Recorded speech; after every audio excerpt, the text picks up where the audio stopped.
sequência com ele? Bom, já tá aí? Já que você tá falando dele... Eu tô com saudade dele. Vamos usar o seu carinho, aliás. Você viu que esse pódio aqui com Leclerc, Max e Pérez, muita gente gostou. Red Bull mesmo tá amando, né? Seu Calinco não concorda.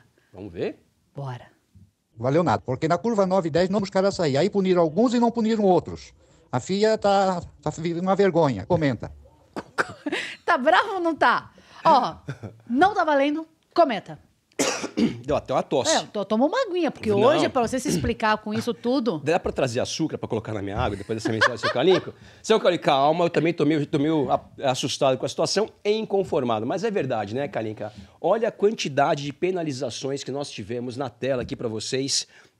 O recordista, temos recordista, vamos fazer recorde de tudo nesse programa, né? Vale medalha, hein? Vale medalha. Vale. Quem que é o recordista, Calinquinha? Fala pra nós, quem que é o recordista desse quesito? Oconzeira! Até porque, quando começou esse ano, 2023... Ele já começou bem. Ele nesse já quesito. começou bem, porque tinha ali o colchetinho pra colocar o carro, aí ele não entrou direito, aí ele teve que pagar a penalização do Aí ele box. entrou muito rápido pra não Aí pagar. encostaram no carro antes, aí Aí tomou uma Outro outra, pênalti. aí ele saiu mais rápido que deveria do box.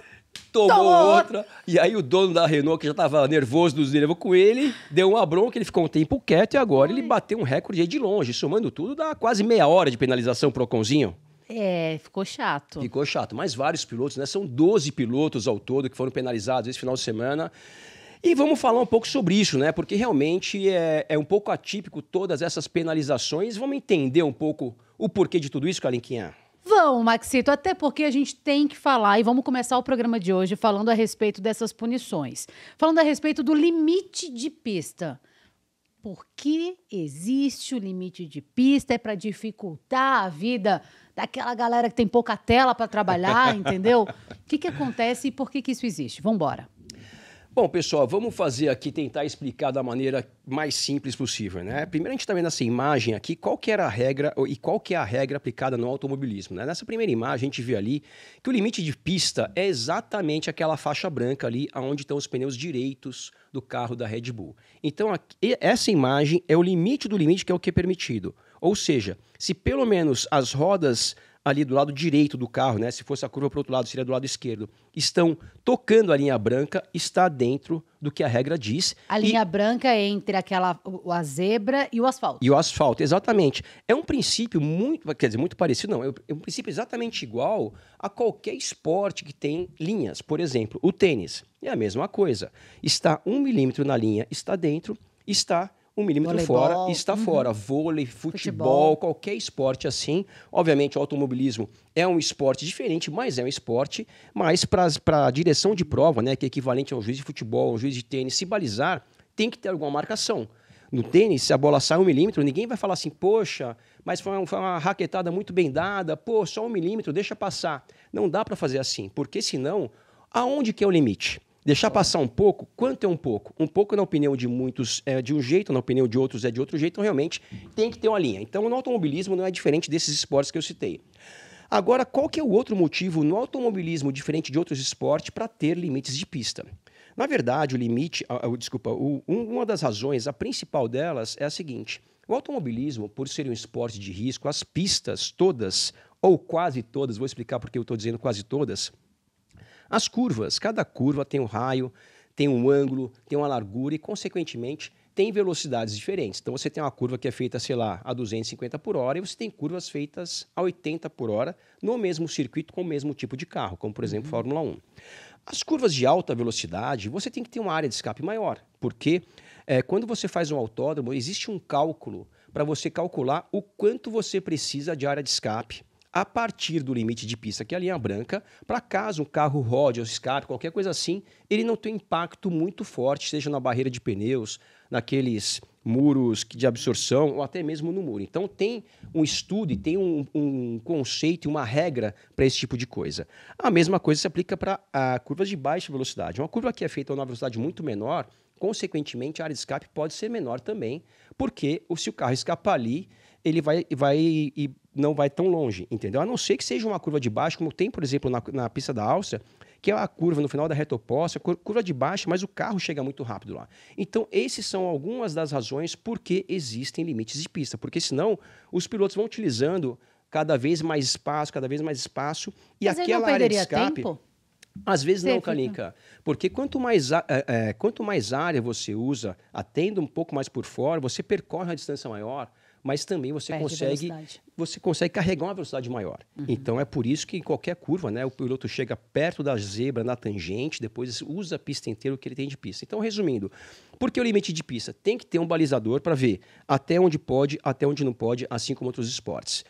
No automobilismo, porque senão o piloto consegue contornar a curva mais rápida, utilizando mais espaço e a distância dele para a barreira de pneus, por exemplo, fica menor e numa situação de acidente, o acidente é mais forte. Envolve acidente, né? A gente já falou por outras pistas aqui, porque existem vários métodos também para você tentar frear um pouco esse carro, né? Pois é, tem vários métodos para você tentar fazer com que os pilotos Diminuam a velocidade também, respeitem o limite de pista e também que os pilotos tenham uma situação de segurança que é muito...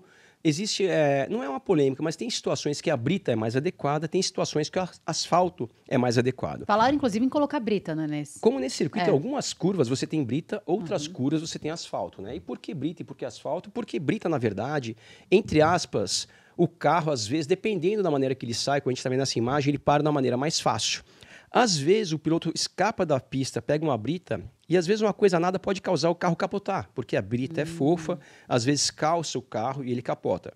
A brita também, e também o asfalto, até para as motos, tem situações diferentes, né? A brita, em alguns momentos, para a moto é mais seguro, outros momentos não, o asfalto é mais adequado. E um grande problema de britas para moto é o piloto às vezes prender a cabeça, sair rolando e machucar o pescoço.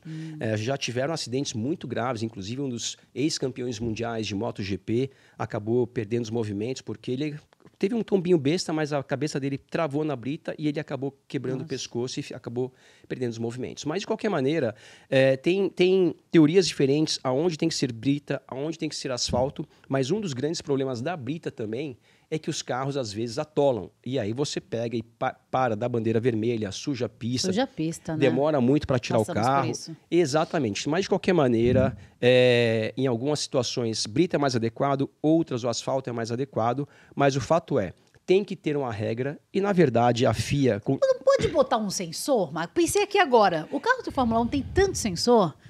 E ajudar o pessoal da TVzinha. Na Passou ali, verdade, dá um pi. diferentemente de uma quadra de tênis, né, que tem sensores, né, você tem sensor ali, que é aquele Ock-High que chama aqui, que é aquela imagem computadorizada, digitalizada que você mostra. Mas numa quadra de tênis, as linhas, elas são exatamente retas. Toda a quadra de tênis é exatamente a mesma medida. Os autódromos, não. Primeiro que, como é que você vai colocar um sensor numa curva? A linha está curvada, não está exatamente reta.